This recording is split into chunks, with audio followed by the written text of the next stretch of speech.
जो जमा हुए हैं इनकी स्क्रूटनी या समीक्षा 5 तारीख को 11 बजे से कार्यालय कलेक्टर के कक्ष क्रमांक 2 में की जाएगी और 11 बजे से लगातार सभी नाम निर्देशन पत्रों को एक के बाद एक देख करके उनकी वैधता की जांच की जाएगी और उसके स्वीकृत अस्वीकृत किए जाने का कारण अंकित करते हुए उस पर आदेश पारित किया जाएगा।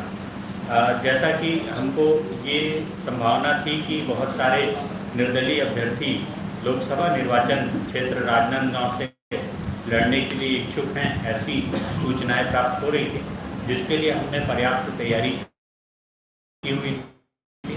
लगभग 200 से 250 लोगों के बैठने की व्यवस्था के साथ साथ पेयजल और उनके बैठने हेतु उचित कक्षों का चुनाव किया था।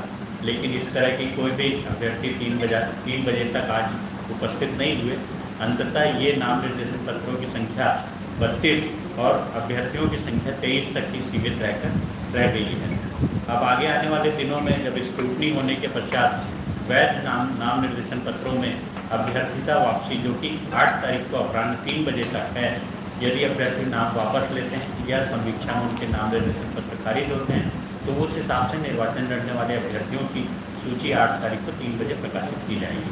इन 3 के अलावा उनके द्वारा विधिक रूप से या उनके द्वारा जो प्राधिकृत व्यक्ति हैं, चौथे व्यक्ति के रूप में समीक्षा कक्ष में उपस्थित होकर के समीक्षा की कार्रवाई के दौरान भाग ले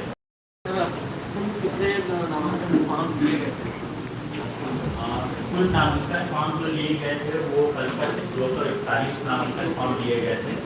उसके अलावा आज जो है जमा करके 3 लोगों ने नामांकन फॉर्म और लिया था, जिन लोगों ने नामांकन फॉर्म लिया और भरा। तो इस तरह से कुल 244 नामांकन फॉर्म जो है आज दिनांक तक लिए गए थे।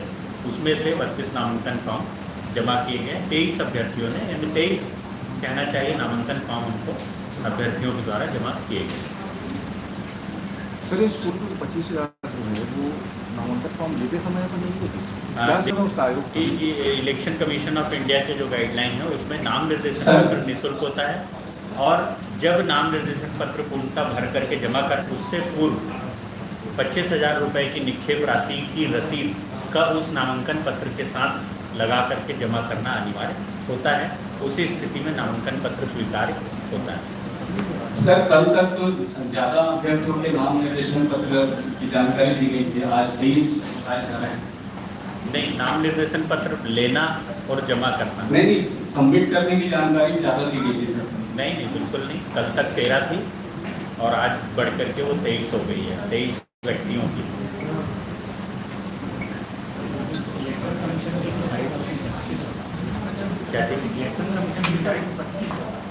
नहीं, वो फॉर्म अभी पूरी तरह अपलोड नहीं हुआ है। फॉर्मों की संख्या 32 तक जाएगी।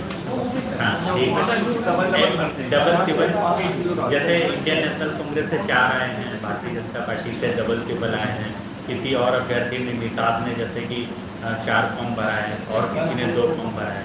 तो इस तरह से कैंडिडेट 23 हैं, नंबर ऑफ फॉर्म 32 है, तो वो 25 बढ़ के 32 तक एंट्री होगी।